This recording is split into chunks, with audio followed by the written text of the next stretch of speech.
quick intro, especially for those of you listening, not also watching on YouTube.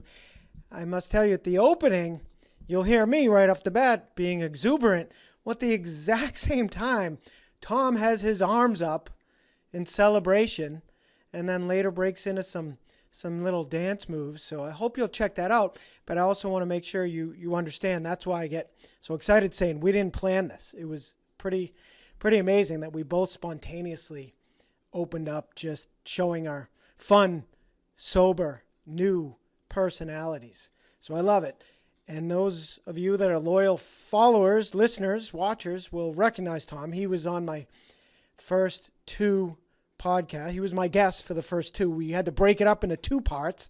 And now this is a third part we did a week later. And actually there's one more very short part to follow.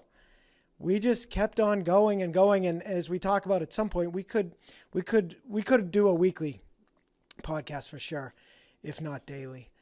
And every time talking to him just felt like being on a meeting. So I hope you listened in the past and enjoyed, and here as well. I really struggled just limiting the number of clips. I rewatched the whole thing the other day and then went through again, just picking out, 2-minute clips to share on social media, and had a hard time only limiting that to about 5 of them. I thought there were so many gems throughout. And one funny note is Tom swears quite a bit on this, which is normally fine, but my marketing advocate early on said it's not good for the algorithm, hurts the family-friendly aspect, etc. And so apparently I did warn Tom of that, or ask Tom before that. So I had to ask my editor to beep out 7 times, which I haven't even heard that final cut yet. But so you may be hearing some beep outs, but that's the reason. I actually swear once. I say F that, but I say the real word. And I actually opted to keep that in. Kind of hypocritical, but I thought it was a really appropriate use of it. So I'll take my chances with the algorithm. And that aside, Tom had 4 months at the time. This was filmed back in February. It's now December of 2025. So he's now crushing it. He's over a year. He's at 13 months plus and doing great.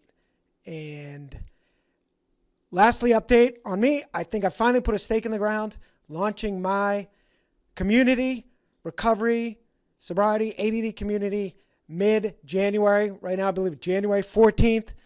And the link will be in the notes. You can sign up now for the wait list. And it's going to be fun. Originally, I was just planning to do a podcast. But then I realized I love the sobriety communities I've been on, but they've just been, needed just some more inspiration and some more coaching. And I think mine's going to really be a home run. So I hope you'll check that out and enjoy.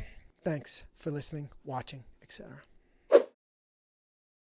Okay, here we go. Cappy Hour podcast. This could be part 2, 3, could be 1, 2, or 3 with my man Tom in VA. And I say that because I'm finding we're loosening up, and clearly we did not plan this. I was literally going to start off this segment, which is a week from when we filmed our first couple hours, by the way. My hair's same outfits. I already said it's like game shows where they have to wear their same outfits when they record the next day. But my hair grows so fast that I bet it looks different. I'm hair obsessed since I was a kid and hated my pubic head. But anyway, I did want to start off because I filmed one this week with another guy named Max. And it wasn't until we were 2 hours in, he really started having fun and reminded me to have fun with it. It was a lot more uptight for the first couple hours. I mean, it was great, but we loosened up. So we talked about how sobriety is fun, and I have a great quote from a guy 40 years sober on my community. It says, I may not always be having fun on the outside, but I'm always having fun on the inside. And I find it so true. I used to have nothing but negative thoughts in my head that I drowned out with talk radio. And now I love just listening to music. And I still have talk radio. It's just the own wonderful thoughts and dreams in my head. What do you say to that, Tom? Man, I think that's a great topic. I actually just did a post last night that said something about I always worried that sobriety would be boring. And what I wrote underneath that post, because the post that I put out there, it wasn't me skydiving. right? I wasn't out changing the world. I wasn't riding a Went skateboard. I wasn't skydiving. doing anything that looked incredibly exciting. I was walking my dog and I had a cup of coffee. And my dog was sniffing the snow, just enjoying the moment, man. But when I drank, I was always so high or chasing such a high because that's just what it was, man. It was always chasing like that level that I would never ever get to. I mean, that's where the drinking took me at the end anyway. That I didn't understand what it meant to enjoy the moments in life. So, that big worry and fear that sobriety is going to be boring. I mean, is it, like I say, is it skydiving all the time? Is it constant partying and fun craziness? No, it's not. But what I didn't realize is I didn't really like that shit anyway. That's all I knew. And that's what I thought that life was.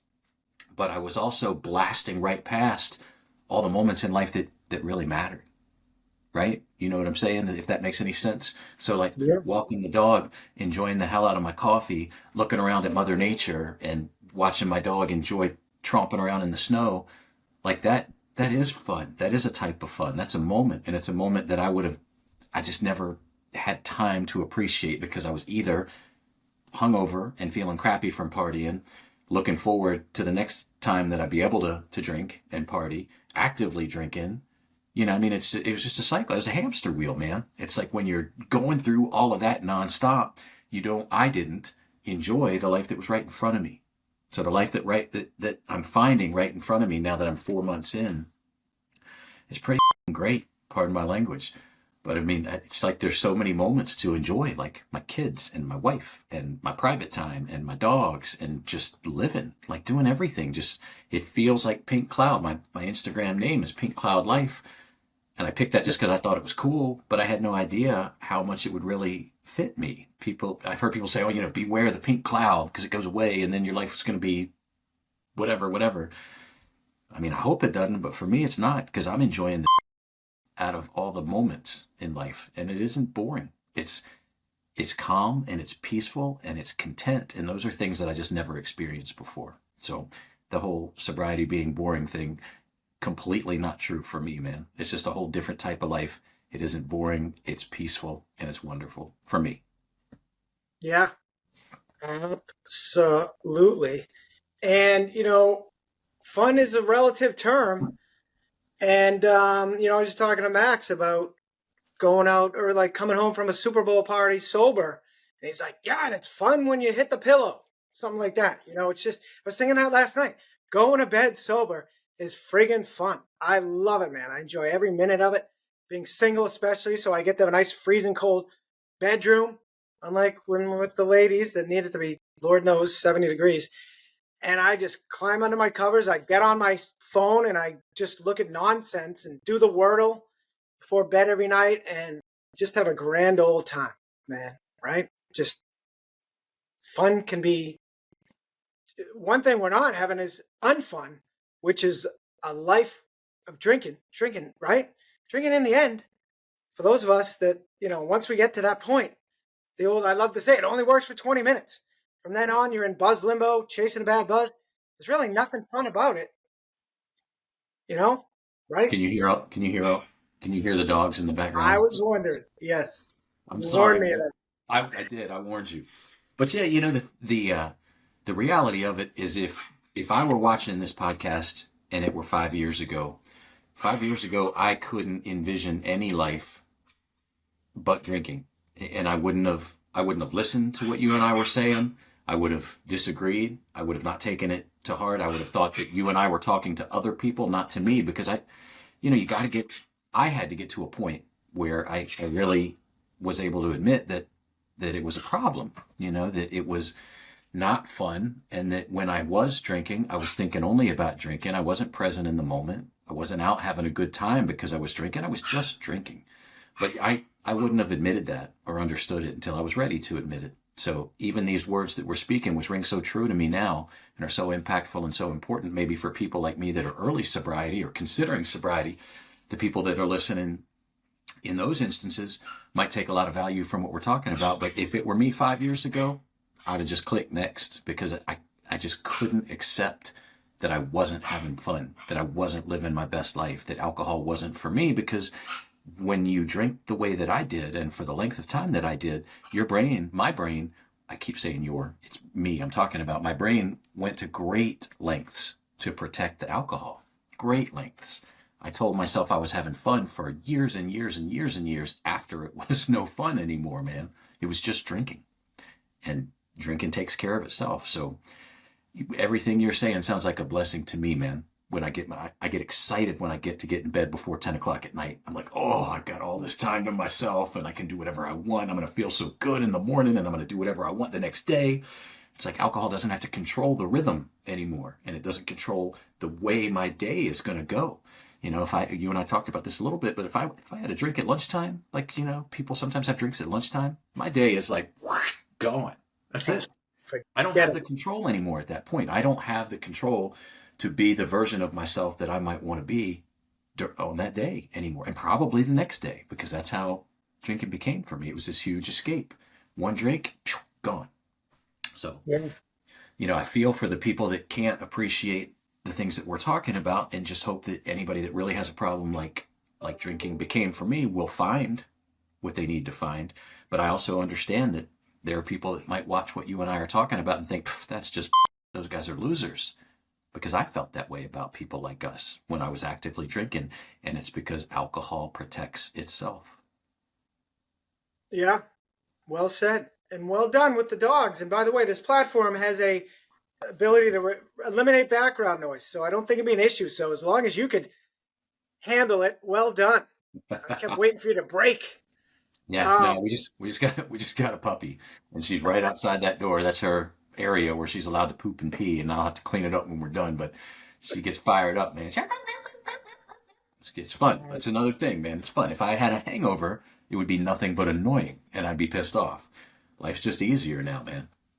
That is true. And I want to come back to that regarding gratitude and having to drive your kids. You did a post about that, which is great. But I don't want to forget a couple things. One, you mentioned, a liquid lunch. When I, out of college, my first sales job, this company Cabletron, inside sales. They basically chained us to our desks. You could only get up to go for a 15-minute break in the morning and the afternoon, and then an hour lunch. You literally had to ask the permission to go to the bathroom. It was crazy. But actually, quick story on that. I didn't ask once, and this woman yelled at me. I guess, I guess she was my manager, but her manager said, Capello's one of our top reps. If he wants to take a poop on this table, we were in the, I must have snuck to get a coffee, but he's like, if he wants to take a crap on this table, he can do it. So that was pretty funny. But we would go out for liquid lunches. I don't know, every day, but a lot of days, definitely on Fridays. But to show how this is a progressive disorder, because I've thought about this going, I think I actually went back and then didn't drink the rest of the day. Now, I know we dipped. That was and got me into a big chewing tobacco, AKA dipping habit. And I think that helped keep the buzz going. But even with that, as this thing progressed, no way. I go out for a liquid lunch. I'm drinking the rest of the day and into the night. I mean, absolutely crazy. We kind of talked about people that can just have a drink or two drinks. And I wanted to bring up, but I don't think I did. My father, at least twice, I've seen him get Bloody Marys at breakfast. And he is on the Italian side with my family. It may not apply to all, but my brother, sister, and him all take off the Italian side. They can take it or leave it. So this guy doesn't even really enjoy drinking that much. He barely drinks, yet he'll have a Bloody Mary at breakfast. But then he'll be fine the rest of the day. Again, as you know, we're drinking. We're drinking all the way. I even have good friends, that love to partake, and when the time is right, they'll go as deep as as they want or whatever. But they can do the same thing, man. Go out to brunch, have a couple cocktails, and then just kind of go on back to the day if that's what the day has in store for them. And that's always just blown my mind. I heard somebody else say something, and this was fitting as well. They're like, yeah, and you know what else blows me away? They're like, how can somebody go out and have a drink at lunch or have a drink at a bar or whatever and leave half of it without drinking it? You know what I mean? Not finish their drink. How can they do that? And I was like, I don't know. How did they do that? I could never do that either. I would tell people, you better finish that drink. That's alcohol abuse. Like the shit was, like it was funny, but It's the truth. I would look at people like that would drink three-quarters of their drink and then get up to leave, and I was like, Yeah. you didn't finish your drink. How did you not finish your drink? You gotta finish your drink, man. Yeah, that's a great call. And I'm thrifty on top of it.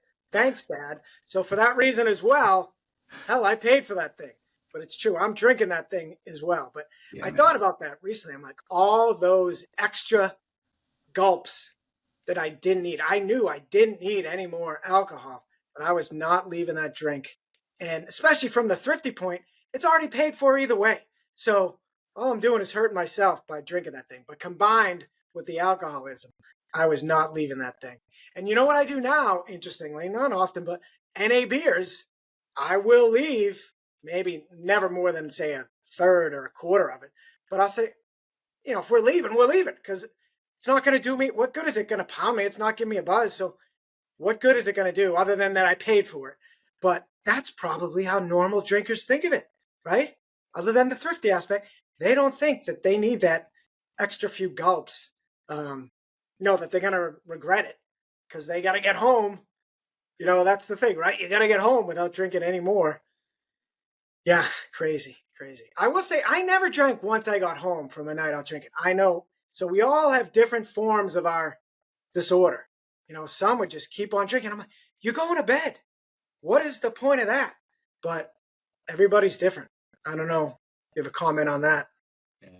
If there was alcohol, I kept drinking. It Yep. didn't matter. If there was alcohol to be had, I mean, it was either, pass out or fall asleep, whatever you want to call it. But if we came home and it was still, party time, if I could get away with it without getting in trouble, there was just no stopping. It's like once that buzz started, you just don't stop. Yeah. And that is, I was going to say, the a difference that regular drinkers will never understand. And we process it differently. I say it's just like the cilantro gene literally changes the flavor to soap for those of us who have the gene. For us, I describe it almost as like an annoying buzz. Like I say, NA beer, I love it. Tastes just like regular beer without the annoying buzz. And again, that's as this thing progresses. There was a time, and even for that first 20 minutes, maybe it is a good buzz. But then, yeah, right? It's just to say you're chasing a bad buzz, which for regular drinkers, and I think that explains why they can have a couple and go on with their day. They don't have this horrible buzz, and it also doesn't trigger the voice and other stuff. But right, it's just And when you get to the point where you're able to dive a little bit deeper, and I'm just learning about myself. I mean, at this point in the game, but that buzz and continuing to chase it to the point of passing out, or some people black out, whatever the case is. You're escaping from things also, and you're quieting ADHD, and you're alleviating stress from worrying about finances and kids and pressures and responsibilities, and adulting in general. The more you drink, the easier for me. The more you consume, the more you can tell yourself, I'm partying, I'm having fun. Life is fun. Life is easy. Life isn't stressful. Because I started drinking young. It's an escapism behavior. Adulting is hard, and I never really learned good management coping skills. I didn't really learn how to deal with adulting because I partied my way through all those years. So that was the mechanism that I learned. So when things are hard or scary or pressure or anxiety ridden, you just I would revert back to, well, let's go out and party, because that's what I knew. And that equated to fun, which equated to low anxiety, low stress, low pressure. Ignore all of the stuff that is scary. Go back and party, because that is fun. But it wasn't fun. It was escapism. It was hiding from the stuff that is hard. And even in just the short time I've been sober and really embraced society, like my coping and management skills just for life in general have leapfrogged. Like I don't suffer from anxiety anymore. I really don't, because I faced the things that were scary and that were hard, and I'm learning skills through Reframe and through friends like you and all the sober communities, and just through life in general, like living it instead of escaping from it. I'm learning the skills that I didn't embrace in my 20s and 30s and 40s because I had alcohol.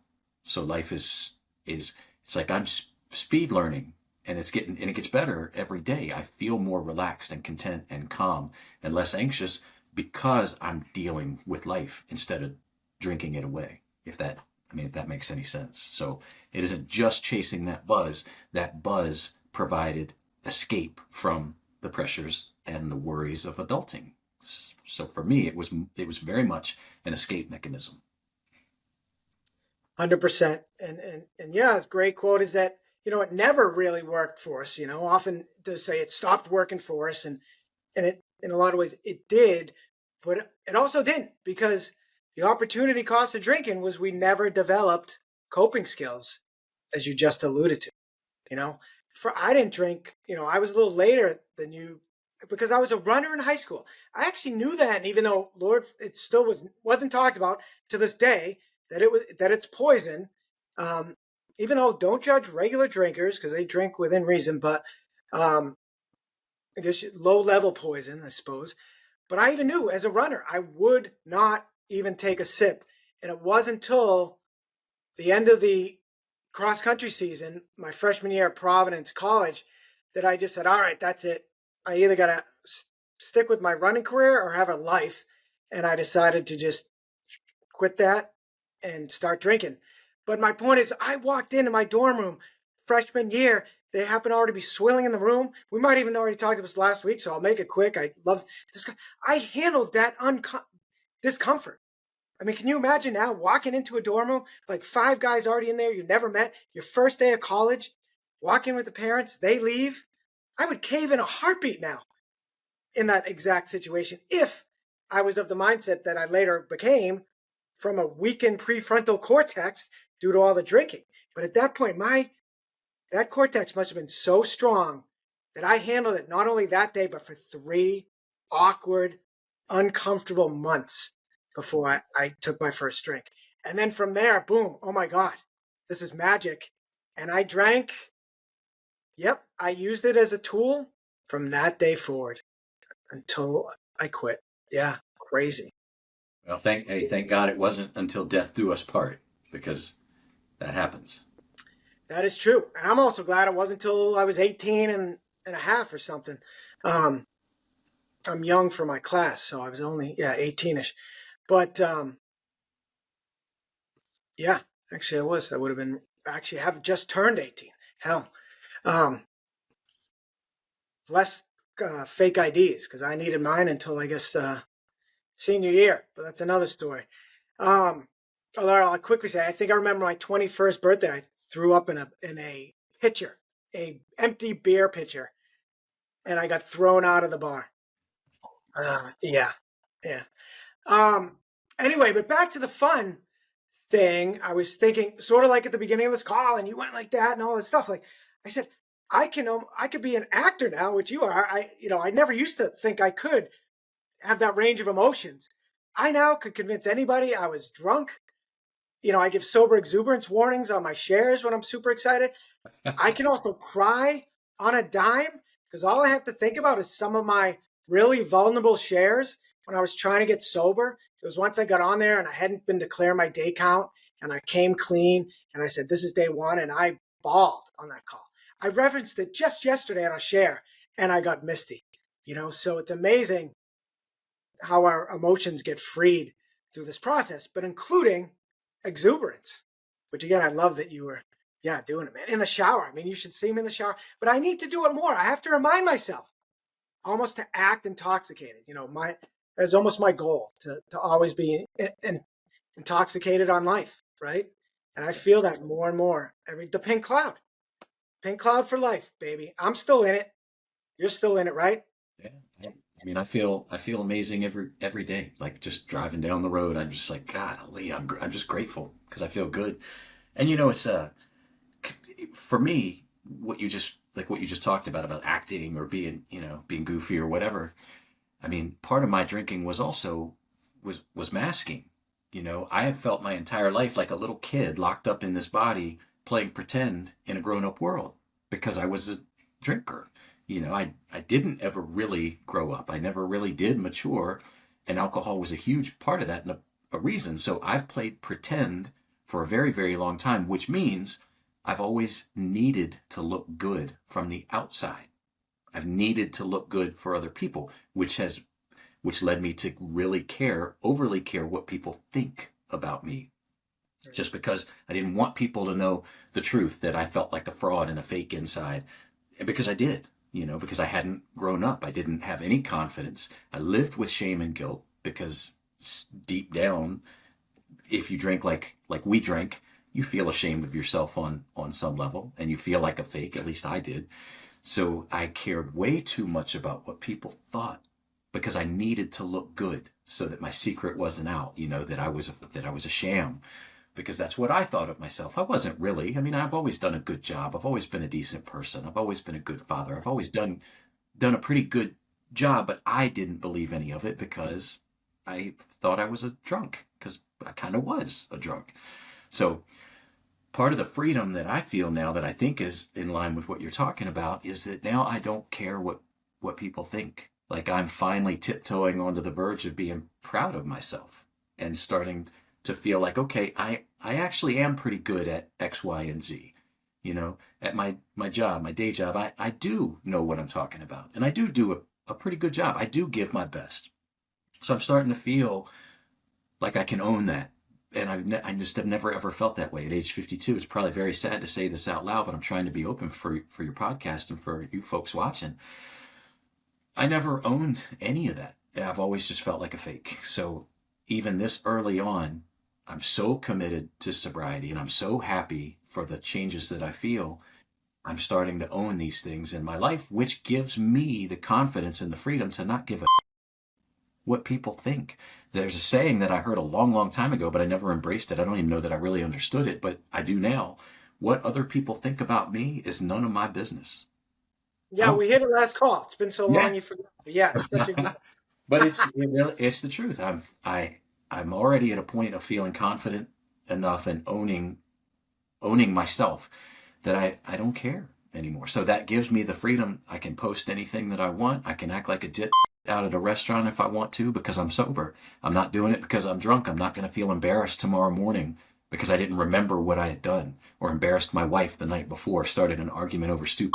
I can act however I want because I'm in control of me. I'm starting to really like me, which has never been the case. I've pretended. So it's just great, man. It's a great feeling of freedom that I've never known before, in freedom within myself, if that speaks to what you're talking about at all. It's an unexpected benefit of me being sober that I am very quickly falling in love with. 100%. And I love it. You just reminded me, as you did the last time, and well, A, of my mantra, who cares? It's so true. And, it's one thing to say what you just said, but then you need to have the sober confidence to back it up. But that's a real thing. It gets stronger every day. Love it. I'm getting more and more confident and fearless. My goal, Laura McCowan, leader of my community, says, there's no such, you can never be truly fearless, but my goal is to get as close to that as possible. And you also reminded me of the song I was trying to sing last time, I think, that goes, I could do what I want any old time because I'm free. So I Googled it, but I think part of that song, the guy actually says, I could drink whatever I want any old time. So I'm like, all right, maybe this isn't a sober. Oh, that's it. And I'm free to be who I choose to get my booze any old time. So I'm like, all right, I will not put that on my sober playlist, but the point is still well taken. The freedom that comes with this process is fantastic. And the who cares thing, I I I just sang a little bit of a song that I never would have done because I know I have an awful singing voice, but who cares? Who cares? When I started my YouTube videos, I sang on the first few. I think the first one was my little background story that I always have to sing.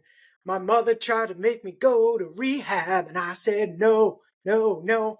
And that's right. I sang that on our first call, and you danced to it. You didn't dance this time, but anyway. So then at the next few calls, I led with a song because I led the first one with one, and my buddy Matt goes, "Dude, you're a horrible singer, right?" And I go, "Yeah, dude. I hope people don't think I'm singing because I think I'm good. But if they do, who cares? Fuck them. And you know what? As I say to people that get, vulnerability hangovers after their shares, if they thought they were babbling or whatever, say the worse you are or were, the better you're making other people feel, about themselves. So hopefully, even my bad singing might empower someone else to do some bad karaoke, which is my goal, to do sober karaoke. And but for now, I sing in the shower and I sing on occasional sobriety calls. So, and I did want to talk about singing in the shower, but I don't want to get off topic because I don't think we exhausted entirely the fun thing. But I will say, do you miss drinking?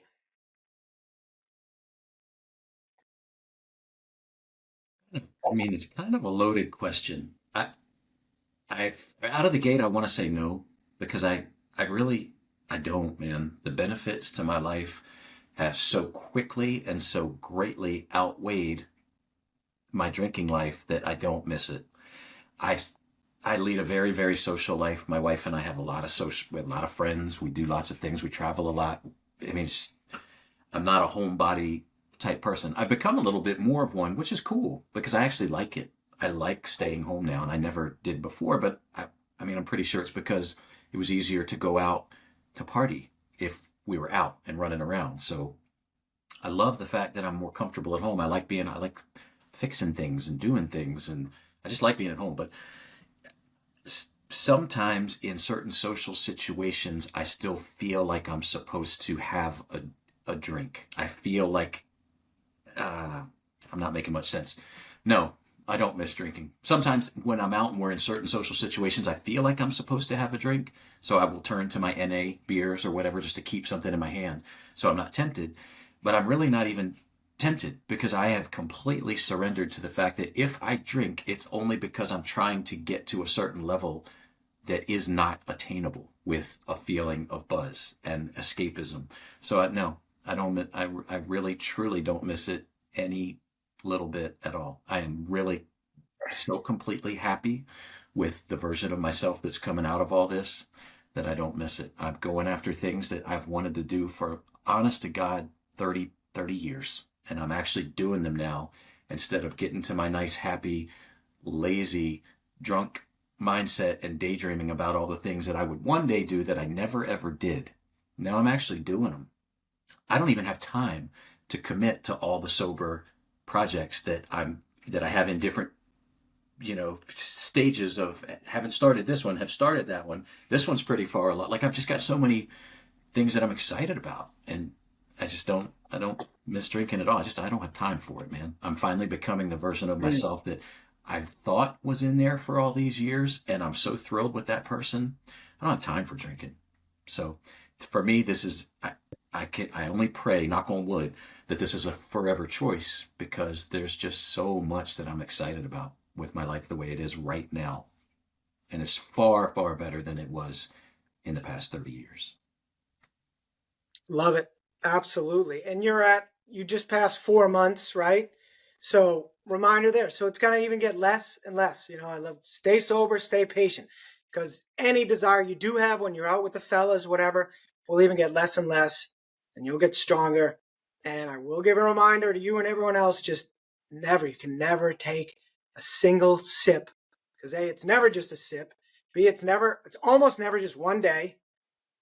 Kevin said that best. He said that you think it's going to be one day, and then that next day, that is when, my words, but similar to his, are when you're emotionally and physically so beaten down. That's the hardest thing. And plus, that voice has just gotten reinvigorated. So to be able to fight that off on that day, that next day, is so tough. But you Yeah, don't want to do it. yeah, that's how it became for me. It was easier the next day to find a socially acceptable reason or maybe be sneaky to keep drinking because I didn't want to face whatever was coming from the fact that I had drank the day before and the night before, the physical feeling, the fallout from whatever my behavior was. It was just easier to keep going, to keep escaping. And just for a little bit of clarity, this only matters to me, but if anybody's watching and they're like, well, I'm at 4 months and I don't feel that way at all. I started going after this sober lifestyle probably closer to 2 years ago. I really started to seek this out when I turned 50, my sort of midlife crisis. But so I made it 7 months at one point going into last year, and then I tried to compartmentalize. I think I already mentioned it, so I won't go into detail. But the voice whispered, and I tried to think, well, I could drink. I'm only going to drink on this trip or that special occasion. I tried that again after 7 months of just beautiful sobriety because I hadn't quite given up. I just hadn't given up. That's what it really comes down to. I thought, well, I'll just, in this situation, I cannot even picture how I could not drink in that situation. So I'll only drink there. I'll only drink on that trip. I'll only drink with this, the alcohol whispered, and I listened. And I tried, and I failed miserably. And after that, I literally gave up. I said, there's no way for me to manage. I was trying again to manage it. So I had 7 months, and I've had, months here and months there. So I've really been after it seriously for almost a couple years. But there have been multiple day ones, and that's okay. I keep coming back. Every time I went back out, I learned more, came back in with a stronger commitment, and this time it's stronger than ever. Yeah, good point, because I was going to say, I just hit 11 months. Thank you very much. For people who are like, oh, dude's doing a podcast, but I also once had 3.5 years. And I keep saying, I feel like I'm right back where I was. That started 10 years ago.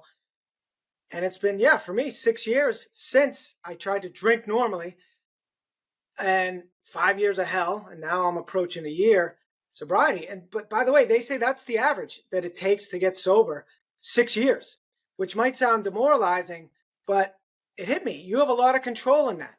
The more work you do, I believe the quicker you can make that happen, and I think you just hit on it. You're doing even more work this time around with your social media posts, which is work. That is a lot of work. And I don't just mean physical work, it's mental work.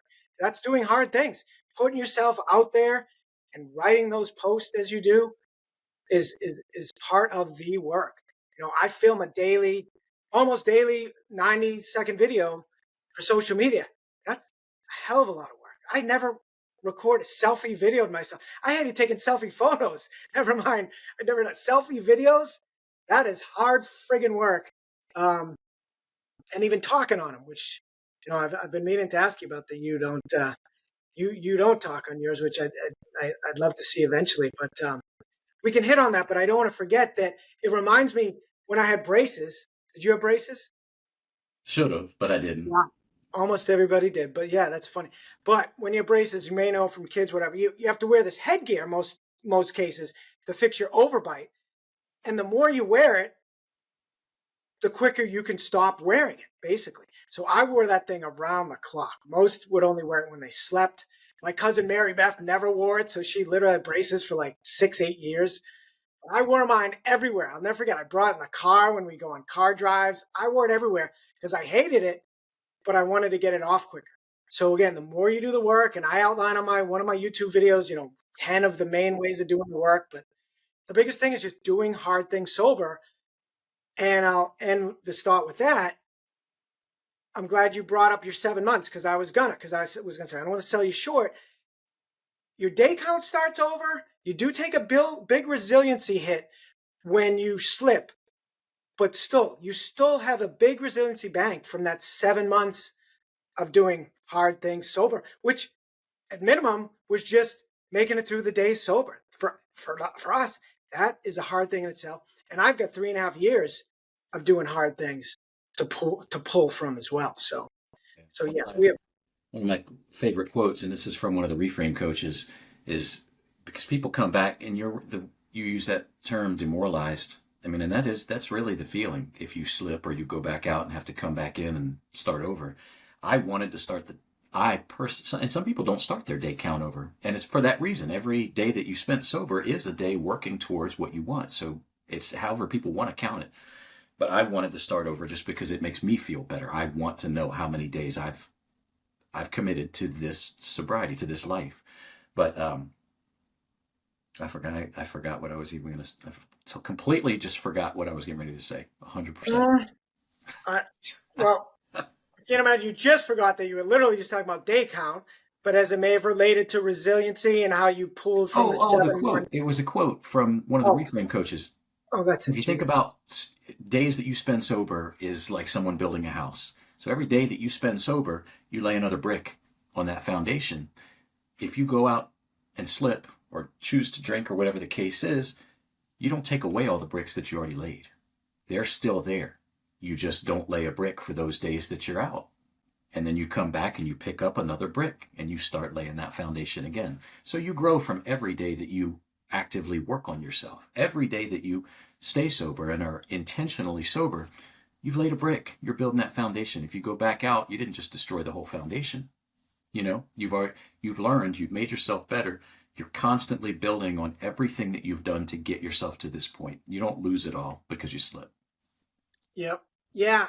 Slips are the way we talk about them is such a fine line because you definitely don't want to have people feel shame for them. I hate, drives me, don't hate it. I understand it, but I say, do not feel shame. This is on the same level as Alzheimer's in terms of chronic brain disease. Just like they shouldn't feel bad if they don't remember someone's name. You shouldn't feel bad if you slip. The flip side, I want people to be deathly afraid to slip because it could be your last and it could mean your life, as I found out the hard way this week with a good friend of mine in my sober community. But they are also learning. Someone said on a call, slip stands for some learning in progress. As much as I'd like to be celebrating 11 years soon, if I had not tried to drink normally after 3.5 years, I didn't. I did that on my own, and I was enjoying life, but I wasn't really having fun, if that makes sense. And it wasn't until I did slip, and over these particularly last 2 years that I've been doing the work, that I've really achieved that emotional sobriety and feel that permission to enjoy life sober. So good things can come from slips, but I do like to say if I write a book, it's going to be titled, Slip, Some Learning in Progress. Well, I've done all the research for you, so you don't have to do it. So there's a Yeah. book title in there somewhere. I Um, love it. And for me, and this is only for me, I don't use the word slip for me. I didn't slip, I chose. And I know yeah. I did. I know I chose because my last experimentation with drinking was on very specific trips where whether I said in this part of my brain, well, I'm going to try to do these sober, I didn't. I knew I knew that I was going to give myself permission to drink because it was in a special occasion. I was away from my normal life. I was at home. I mean, I didn't actively plan it and say, as soon as I get out there, I'm going to drink. But I know I gave myself permission, and that's not just, that's only for me. I don't want anybody else to ever feel like, well, I thought I slipped. I mean, it's everyone's individual definition. I didn't slip. I didn't look over and accidentally grab it. I knew exactly what I was doing. I gave myself permission to drink, and it just didn't work. I drank more than I did when I was actively, normally, everyday drinking in life because I tried to compartmentalize it into a very small arena. And the alcohol brain was like, he's going to quit drinking again as soon as he gets home. So we had better pour in as much as we can get. It took over, man. He was running the controls like this, and the hand was like steady, just. You know what I mean? Pour in as much as you can because you're going to stop again. So, and that wasn't intentional either, but it wasn't a slip. It was, I gave myself permission, and I don't plan to give myself permission anymore. And it isn't punitive anymore. It isn't, I'm not missing out on anything. That's, if I could share a feeling with anyone that would actually ever click, I always felt like if I had to quit drinking, because I've known for many years that I should, that it would be punitive, that I would be FOMO. I'm going to be missing out. I'm not going to be having fun. I believed all that. And that isn't the truth. I'm not missing out on anything. I just had to get past my fear of living a life without alcohol, because who am I without it? Who am I? It was me. I defined myself by my partying, my social prowess and my drinking. Who am I? If I quit drinking, I was scared to death. But now I've gotten over that. And now I tell people I don't drink. And life is great. Yeah. And damn, there's so much I want to say off of that. Um, One, just quickly, it's interesting you mentioned about how much you drank, more than you had before. That is a common theme. That voice seems to come back with a vengeance. We may be part of disappointing ourselves, but also I think when we know we're going to have to quit again, and we think it's going to be even soon, the end of that weekend. So we do tend to drink even more. And that's when it really gets dangerous. Okay. I'd venture to guess a lot of alcohol poisoning deaths are those scenarios. Yep. And in fact, I know one firsthand. Guy I've known my whole life. He's many years old. He's about 10 years older, but so I've basically only known him since he quit drinking. But at some point over the last year or two, he quietly started drinking again, and he now needs a new liver. It got that bad, and he's not. I mean, sadly, he's not going to get one. So, it's crazy, man. It's crazy. But damn, I got to start writing down. You hit on something even better that you just ended with. How did you just end that thought? It was probably just my devilishly handsome good looks. You think, was that it? Do you think? No. Nope. It was the Just that I got past the fear. I was talking about how drinking was such a part of my life and identity. That's the word that I couldn't think of. Drinking was the only identity that I'd ever really known. It was a part of me, and I was scared to death to not drink, because then who am I? So I had to get past that. And as soon as I allowed myself to actually say I don't drink, I just was able to own everything about myself. I mean, it wasn't instantaneous. Like I said, I've worked on this for a minute too, but I just had to get past that fear of what life would be like without alcohol. Some people just say, "Oh, boring is the word," or "Is it you won't have fun anymore?" For me, it was a lot deeper than that. It was my identity. It was fear of, who the hell am I if I'm not the partier? Who am I? Who is this guy inside without the alcohol to push everything else away, to keep me safe? Because that's what it was. And I'm learning now about that guy, and I like what I'm learning so far. And that bought me time to remember that. Do you think your social media, Pink Cloud Life, great follow, would help you? Because you came back from that slip 4 months ago very quickly. Most don't, but you had already outed yourself on social media, which I highly recommend. I wish I did it sooner. I will say my personal Instagram is Cappy90210. Not even trying to promote that, just saying I already had Cappy in the name, but I changed it a year and a half or so ago to Sober Cappy. But guess what? I was drinking at the time. That gave me the guts to out myself, and then I changed it back within the next day, maybe less. So, and then I should know now, but just in the last, I don't know, 6 months or something, that I started a separate Instagram account, Sober Cappy. But I wish I'd done a lot sooner, and I wish I tapped into Sober Instagram. I was following other reframers, but I wasn't following. There's so many great sober accounts on there that I was not following. I was only following sober friends. I was not following really sober content creators like ourselves. That's what we needed. We needed to be following ourselves back when we were just new to sobriety. But my point is, so you had to come clean, and I remember 4 months ago, you had to say I slipped, and you had to start your day count over right on your sobriety thing, which helped a lot of people, and I think helped you as well, right? Probably helped you get back on the wagon quicker, right? Yeah, it definitely did. It's my page there could probably be you and I could do a whole conversation on my social media thing. I wanted to learn social media because I think that there's just a whole lot of opportunity for other things that are related to social media. And it's always intrigued me. So I thought, well, I've got an opportunity to learn how this works, to learn how to edit and shoot the videos and post, but it can also, so I wanted something to occupy my time. I wanted a project because I was sober. I wanted something that I could commit to because I've always been a commitment phobe because I was a partier. So I didn't have time to commit to things because I needed time for drinking. So it was kind of an experiment for me to learn how it works. And you mentioned, and you and I can talk more offline or talk in another call. Why don't I talk in my videos? Yes.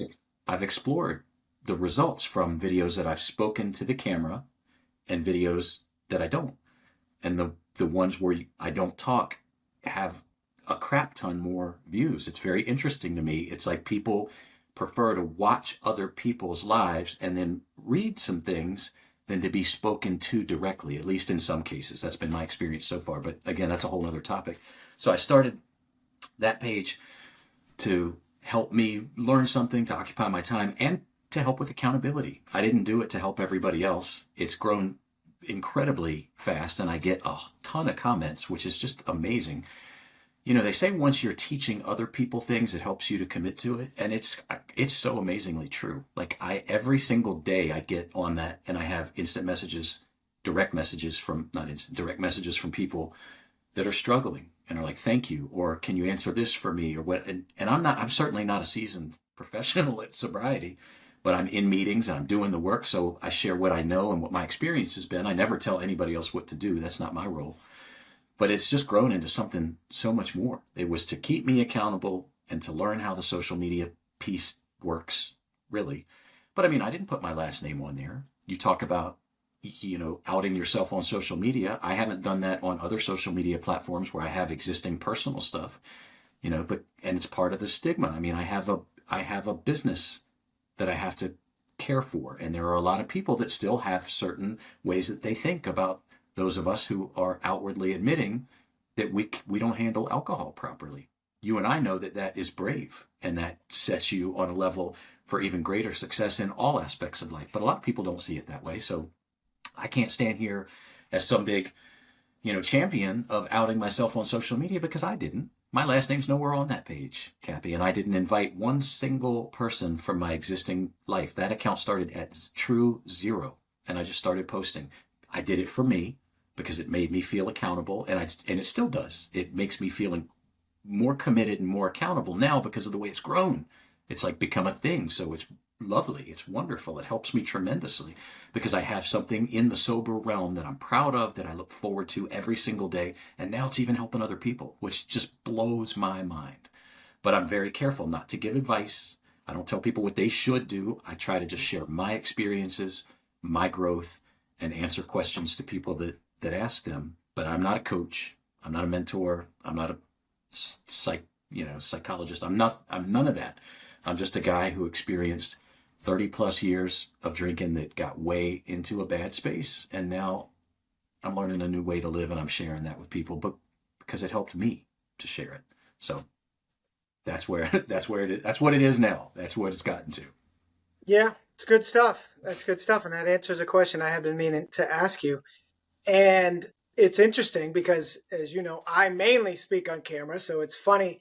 And that's good to know about the stats that more watch. But I basically have known that because I know I'm going to make an analogy to getting a voice memo as a text. What do we call that? An audio text, which I tend to do a lot now just because it saves me a lot of time. I'm so sick of friggin' typing, even though I have a Mac and can use a full keyboard. And anyone, well, no advice, but for me, it's been a life changer to use a full keyboard on a Mac.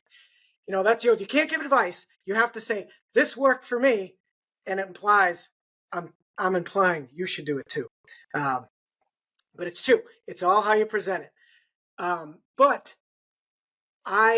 listening to an audio message is a chore. It's nice they transcribe it for you so you can just read it, because you can read it a lot faster than you can listen to it. Some days I'll wait a day to listen to a friend's audio if I do want to hear their voice, but I look at it, it's like 3 minutes and I'm like, oh my God. So I know I know that not everyone's going to listen to mine. I do always put the transcription so they can read it, but we all have different goals, right? Mine, part of it was just because I knew I was going to do this.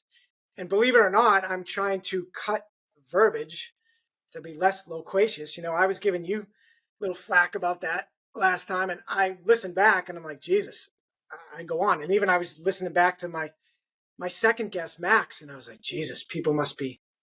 I think with him too, I start off saying, Max, let's keep our answers to 1 minute. And there I go, just like now. But the point is, let's move on. Well, and just, just to put that to bed, there's also, different goals. And there are people that have more of a spokesperson presence. You are absolutely one of those. Like, you are somebody that I think people would be more drawn to, that they would want to listen. Can you hear me? Okay. I thought you were saying you Oh, could I hear was me. saying it's the hair is part of it. I Oh, think whatever. no, But I mean, my and it's spokesman, my in, spokesman will look.